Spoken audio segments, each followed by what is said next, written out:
ഹിന്ദുമതത്തിൽ നിന്നും പലവധി പ്രലോഭനങ്ങളാൽ മറ്റൊരു മതത്തിലേക്ക് ചേക്കേറിയവർക്ക് സ്വന്തം വേരുകളുടെ മഹത്വം തിരിച്ചറിയാൻ പ്രേരണയായത് അയോധ്യ രാമക്ഷേത്രമാണെന്നാണ് പുതിയ വാർത്ത. രാമൻ വർഷങ്ങളായി കഴിഞ്ഞിരുന്ന ചെറിയ കുടിലിൽ നിന്നും പുറത്തെത്തി അയോധ്യയിലെ രാമക്ഷേത്രത്തിൽ കുടികൊണ്ടതോടെ ലോകമെങ്ങും സനാതനധർമ്മത്തിന്റെ വെളിച്ചത്തിലേക്ക് മടങ്ങുകയാണെന്നാണ് ചില സംസ്ഥാനങ്ങളിലെ വാദം. നേപ്പാളിലെ പാഴ്സ ജില്ലയിലെ ബഹുദർമായി വില്ലേജ് മുനിസിപ്പാലിറ്റിയിലെ ഗ്രാമവാസികളാണ് സനാതനധർമ്മത്തിന്റെ വെളിച്ചത്തിലേക്ക് മടങ്ങിയെത്തിയത്. പണം ഉൾപ്പെടെയുള്ള പ്രലോഭനങ്ങൾക്ക് വഴങ്ങി മതം മാറിയ 350ഓളം പേർ തിരികെ സനാതനധർമ്മത്തിലേക്ക് മടങ്ങിയെത്തിയിരിക്കുകയാണ്. ഇവിടെ വർഷങ്ങൾക്ക് മുൻപ് ക്രിസ്ത്യൻ മിഷണറിമാർ പാവപ്പെട്ട ഹിന്ദുക്കളെ പണവും മെച്ചപ്പെട്ട ജീവിതവും മികച്ച വിദ്യാഭ്യാസവും വാഗ്ദാനം നൽകിയാണ് ക്രിസ്ത്യൻ മതത്തിലേക്ക് മാറ്റിയതെന്ന് പറയപ്പെടുന്നു. എന്നാൽ അയോധ്യയിൽ രാമക്ഷേത്ര നിർമ്മാണം ആരംഭിച്ചപ്പോൾ മുതൽ അവർക്ക് പുതിയ തിരിച്ചറിവുണ്ടാവുകയും സ്വന്തം മതത്തിൽ നിന്നും ചെറിയ പ്രലോഭനങ്ങളുടെ പേരിൽ മറ്റൊരു മതത്തിലേക്ക് മാറിപ്പോയത് ശരിയായില്ലെന്ന ചിന്തയുണ്ടാവുകയും വീണ്ടും ഹിന്ദു മതത്തിലേക്ക് മടങ്ങിച്ചെല്ലാൻ അവരെ പ്രേരിപ്പിക്കുകയായിരുന്നുവെന്നാണ് ഇവിടുത്തെ ആളുകൾ പറയുന്നത്.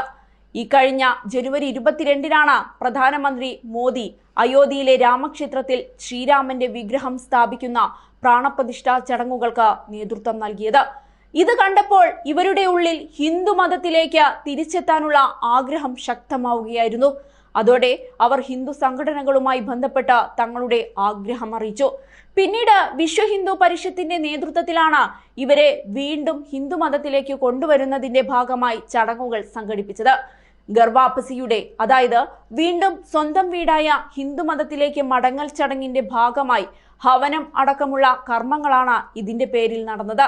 സനാതനധർമ്മത്തിലേക്ക് മടങ്ങുന്നവരെല്ലാം ഗംഗയിൽ കുളിച്ച് ശുദ്ധി വരുത്തി പിന്നീട് ശ്രീരാമനെ പ്രാർത്ഥിക്കുകയായിരുന്നു. അതേസമയം തങ്ങളെ മതം മാറ്റിയത് പല മോഹന വാഗ്ദാനങ്ങൾ പറഞ്ഞാണെങ്കിലും മതം മാറിയതോടെ അവർ തങ്ങളെ അവഗണിക്കാൻ തുടങ്ങിയെന്ന് ഈ 350 പേരും പരാതി പറയുന്നുണ്ട്. 500 വർഷങ്ങൾക്ക് ശേഷം ശ്രീരാമൻ ജന്മസ്ഥലത്തേക്ക് മടങ്ങുമ്പോൾ ഞങ്ങൾക്കും സനാതനധർമ്മത്തിലേക്ക് മടങ്ങണമെന്ന് തോന്നി. ഇതിനുശേഷം ഹിന്ദു സംഘടനകളുമായി ബന്ധപ്പെടുകയും സ്വമേധയാ സനാതനധർമ്മത്തിലേക്ക് മടങ്ങുകയും ചെയ്തുവെന്ന് അവർ പറഞ്ഞു. ഏതായാലും രാമക്ഷേത്രം ഉയർന്നതോടെ നല്ലതും ചീത്തതുമൊക്കെയായി പല കാര്യങ്ങളും പുറത്തു വരുന്നുണ്ട്. അതേസമയം ക്ഷേത്രം പൊതുജനങ്ങൾക്കായി തുറന്നുകൊടുത്തെങ്കിലും ബാക്കിയുള്ള നിർമ്മാണ പ്രവർത്തനങ്ങളും ഇതോടൊപ്പം തുടരുകയാണ്. 2 വർഷത്തിനുള്ളിൽ ക്ഷേത്രത്തിന്റെ പണി പൂർത്തിയാക്കാൻ സാധിക്കുമെന്നാണ് പ്രതീക്ഷിക്കുന്നത്. പ്രധാനമന്ത്രിയാണ് രാമലല്ലയുടെ പ്രാണപ്രതിഷ്ഠാ ചടങ്ങിൽ യജമാന സ്ഥാനത്തിരുന്നത്. അദ്ദേഹത്തിനൊപ്പം RSS Sarsanghchalak Mohan Bhagwat, UP governor Anandiben Patel, UP മുഖ്യമന്ത്രി യോഗി ആദിത്യനാഥ് എന്നിവരും ചടങ്ങുകൾക്ക് സാക്ഷിയായിരുന്നു. ഭാരതത്തിന്റെ ആഗ്രഹം സഫലമായി. നമ്മുടെ രാമലല്ല ഇപ്പോൾ ടെന്റിലല്ല, മന്ദിരം ലഭിച്ചിരിക്കുന്നു.